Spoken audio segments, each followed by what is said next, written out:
സർക്കാർ പാഴാക്കുന്ന ചെലവുകൾ കുറയ്ക്കും, കമ്മി കുറയ്ക്കും, ദേശീയ കടം കുറയ്ക്കും, അങ്ങനെ നിരവധി വാഗ്ദാനങ്ങൾ. ഈ മനോഹര വാഗ്ദാനങ്ങൾ നൽകിയാണ് 79-കാരൻ ഡൊണാൾഡ് ട്രംപ് ബൈഡനെ പുറത്താക്കി അധികാരത്തിലെത്തിയത്.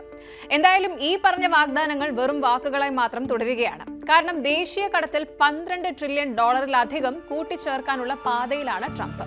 അമേരിക്കൻ ചരിത്രത്തിൽ മറ്റൊരു പ്രസിഡന്റിനും സാധിക്കാത്ത ഒന്നാണിത്. കാര്യം ഇങ്ങനെയാണ്. അമേരിക്കയുടെ ദേശീയ കടം, അതായത് ആ രാജ്യത്തിന്റെ ആകെ കടബാധ്യത $37 ട്രില്യൺ ഇനി ഇത് അടുത്ത ദശകത്തിൽ $50 ട്രില്യൺ എത്താനുള്ള പാതയിലാണ്. വരാനിരിക്കുന്ന പുതിയ കടത്തിന്റെ 1/3 കൂടുതൽ ട്രംപിന്റെ നയങ്ങളുടെ നേരിട്ടുള്ള ഫലമാണ്. ട്രംപ് തന്റെ രണ്ടാം ടേമിന്റെ തുടക്കത്തിൽ നൽകിയ വാഗ്ദാനങ്ങൾക്ക് വിരുദ്ധമാണ് ഇത്തരമൊരു സാഹചര്യം. ഗവൺമെന്റ് എഫിഷ്യൻസി ഡിപ്പാർട്ട്മെന്റ് DOGE 1,00,000-ലധികം സർക്കാർ ജീവനക്കാരെ പിരിച്ചുവിടുകയും നിരവധി വകുപ്പുകളും പരിപാടികളും നിർത്തലാക്കുകയും അതുപോലെ വിദേശ സഹായം ഏതാണ്ട് ഇല്ലാതാക്കുകയും ഒക്കെ ചെയ്തിരുന്നു. സർക്കാർ ചെലവുകളും ദേശീയ കടമൊക്കെ കുറയ്ക്കുക എന്ന പ്രഖ്യാപിത ലക്ഷ്യത്തോടെ ആയിരുന്നു ഈ നീക്കങ്ങളൊക്കെ. എന്നാൽ അദ്ദേഹത്തിന്റെ നയങ്ങളുടെ മൊത്തത്തിലുള്ള ഫലം പൂർണ്ണമായും വിപരീത ദിശയിലേക്കായിരുന്നു എന്നാണ് മനസ്സിലാകുന്നത്.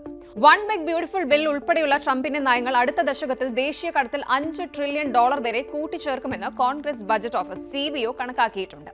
ഇനിയാണ് ചരിത്ര സംഭവം. അതായത് ചരിത്രത്തിലെ മറ്റൊരു പ്രസിഡന്റിനും കഴിയാത്ത വിധം ട്രംപ് അമേരിക്കയെ കടക്കണിയിലാക്കിയത് എങ്ങനെയെന്ന് പരിശോധിക്കാം. CBOയുടെ വിശകലനം അനുസരിച്ച് അടുത്ത 10 വർഷത്തിനുള്ളിൽ ട്രംപിന്റെ one big beautiful bill OBBB ദേശീയ കടത്തിൽ ഏകദേശം $5 ട്രില്യൺ കൂട്ടിച്ചേർക്കും എന്നാണ്. ഇതിൽ OBBയിൽ നിന്നുള്ള $4.1 ട്രില്യൺ ഉണ്ട്. പ്രാഥമിക കടമായ ഏകദേശം $3.4 ട്രില്യൺ, അധിക ചെലവായ ഏകദേശം $700 ബില്യൺ, അതുപോലെ OBBBയിലെ താൽക്കാലിക വ്യവസ്ഥകൾ സ്ഥിരമാക്കിയാൽ ഏകദേശം $900 ബില്യൺ എന്നിവ ഉൾപ്പെടുന്നുണ്ട്. അതായത് അമേരിക്കയുടെ ദേശീയ കടം രാജ്യത്തിന്റെ സാമ്പത്തിക വളർച്ചയെ മറികടക്കുന്ന തരത്തിൽ വളരുകയാണ് എന്ന് ചുരുക്കം. അങ്ങനെ 2034 ആകുമ്പോഴേക്കും ട്രംപ് കോൺട്രിബ്യൂട്ട് ചെയ്യുന്ന $5 ട്രില്യൺ, ഒപ്പം ദേശീയ കടവും പിന്നെ നിലവിലുള്ള $12.6 ട്രില്യൺ ദേശീയ കട വളർച്ചയും.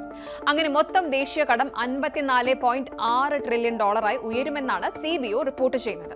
ഇനി തമാശ ഇതാണ്, ട്രംപ് ഈ ടേമിൽ തുടങ്ങിയ പരിപാടി അല്ല ഇത്. ട്രംപ് തന്റെ ആദ്യ ടേമിൽ, അതായത് 2017-21 കാലയളവിൽ ആ സമയത്ത് ദേശീയ കടത്തിൽ ഏകദേശം $7.8 ട്രില്യൺ ചേർത്തിരുന്നു. അങ്ങനെ അദ്ദേഹത്തിന്റെ പ്രസിഡന്റ് കാലത്തെ മൊത്തം കടം ഏകദേശം $12.8 ട്രില്യൺ ആയി. ഈ ഒരു തുക എക്കാലത്തെയും റെക്കോർഡാണ്. ഏതൊരു അമേരിക്കൻ പ്രസിഡന്റിന്റെയും ഏറ്റവും ഉയർന്ന കടം. 2034 ആകുമ്പോഴേക്കും മൊത്തം ദേശീയ കടമായ $54.6 ട്രില്യൺ ട്രംപിന്റെ വിഹിതം മാത്രം $12.8 ട്രില്യൺ ആയിരിക്കും. അതായത് 23.44% എന്ന വമ്പിച്ച ഒരു കണക്കായിരിക്കും അത്. എന്തായാലും ഫെഡറൽ കടത്തിലെ ഈ ഒരു പ്രവചിക്കപ്പെട്ട വർധനവ് സർക്കാരിന്റെ ധനകാര്യത്തെ തകിടം മറിക്കുമെന്നാണ് തോന്നുന്നത്.